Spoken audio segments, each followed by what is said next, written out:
Hello, Clayton. My name is Javier Rodriguez. I'm planning to use a HELOC from my primary residence as a down payment for investment property. Let's say I use $50,000.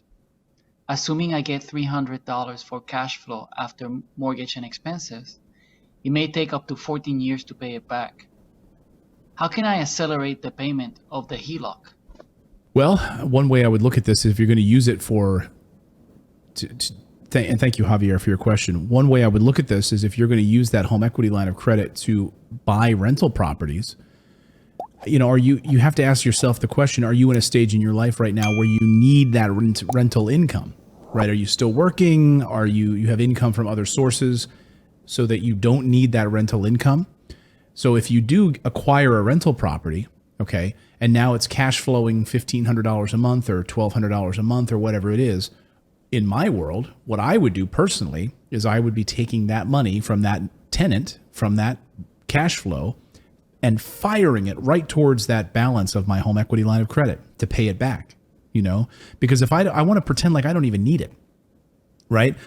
You just bought a performing asset, and I come back to my 3 stages of real estate investing: buy, own, and cash flow. Okay, so remember, when you're just getting started with real estate investing, if you're young, you're in your 30s, your 40s, even your 50s, fine, buy the property, buy it. Okay, don't worry about the cash flow yet. Buy it and add it. Now you've built up this. You're adding to your net worth, right? So now you've got 5, 6, 7 properties on your balance sheet, showing your net assets. Okay, that's what rich people do. That's what wealthy people want to see. Those net assets. How many properties do I own? Okay, cash flow comes later. Now, don't hear me wrong. Cash flow is happening now, but we're not concerned about it now. So buy, own, cash flow. Then we're using the cash flow to finally get to the point of owning the property, because you're still working with a bank, so technically you're still paying someone. You're paying off that loan, right? So you don't technically own it. You've added it to your net asset column, but technically a bank still owns it, right? Because the bank is giving you the money, so you want to pay the bank back. So buy, own, cash flow.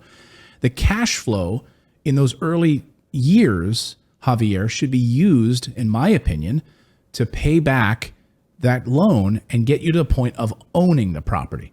So you buy the property, then after a few years of using that cash flow to pay down the loan, now the mortgage is paid off, the HELOC is renewed and zeroed out, you own the property, okay? And then that's when we get the cash flow. So cash flow should be your focus later, right? If you're working and you have other means of income and you're not worried about that extra $1,000 right now to live off of, then pretend like you don't even have it, okay? Pretend like that $1,000 doesn't exist, and you use that $1,000 to fire it right at the principal balance on that home equity line of credit. Not a principal balance, because there's no principal balance on a HELOC, but you get my point. Fire it towards that home equity line of credit and pay that thing off. And the same can be said of your primary mortgage, right, Javier? I mean, maybe you still have a primary mortgage. Well, wouldn't it be great to take that cash flow from that tenant and fire it at the principal balance of your primary mortgage, therefore accelerating the ownership of your own primary residence, right? Buy, own, and cash flow. Let me give you an example of a friend of mine who did this a number of years ago in Michigan, okay? He bought, after the 2008-2009 collapse, he bought it was in Cleveland. My apologies.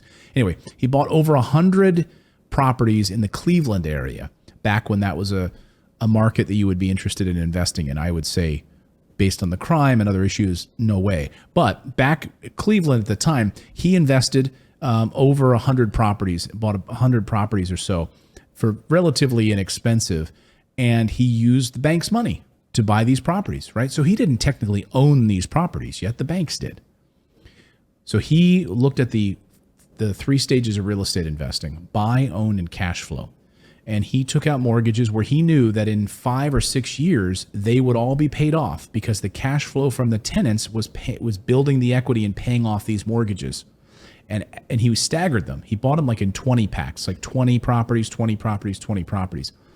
And wouldn't you know it, after about 5 or 6 years, when he literally used all of the cash flow to pay back the mortgages, they started popping free and clear. Imagine that, right? He buys them. He pretends like he doesn't even have them. And the tenants, the cash flow from the properties are paying off those mortgages. Okay. He's built up his net worth. And then after 5-6 years, this package of 20, then a package of 20, they all start going free and clear because now the mortgages are paid off. And they start now, all of that cash flow is now his, not going to a mortgage. And each month he had a new property that was like cash flowing, cash flowing, cash flowing. And he had over 100 properties that suddenly were producing all of this cash flow. Wonderful, right? Buy, own, and cash flow. Of course, that creates a new problem.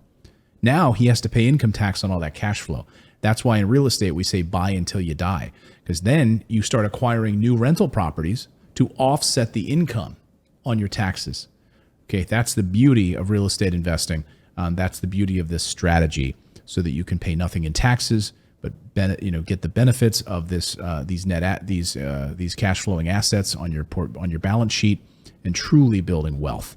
So Javier, I hope you found that useful, and I'd love to hear about your progress in the months or years to come. Please leave us a voicemail message. You can do so by going to our website. Go to morrisinvest.com. We'll have a link in the description below. We have so many great resources on the website. Heck, if you want to start working with us as a client, we're building about 500 properties this year in the year 2022. And so book a call with us, see if it's a fit for you. It's brand new construction built from the ground up in the best rental markets in the country. Our team works with our property management team to make sure that a tenant is placed in the property relatively right around the closing time, or as close to closing as possible because of new construction. And the closing, maybe a tenant moves in a few weeks later after the construction is complete. Give us some leeway on that timeline. But the goal is to have a tenant moving into that property almost as soon as construction is complete. And then it's cash flowing virtually from day one, so that you have a great cash flowing asset right at that time. So if you're ready to do that, you can click on the book a call tab at morrisinvest.com, and also leave us a voicemail question if you have any questions you want answered here in real estate investing. Now go out there, take action, become a real estate investor. I believe it's the #1 way to build wealth. We'll see you next time, everyone.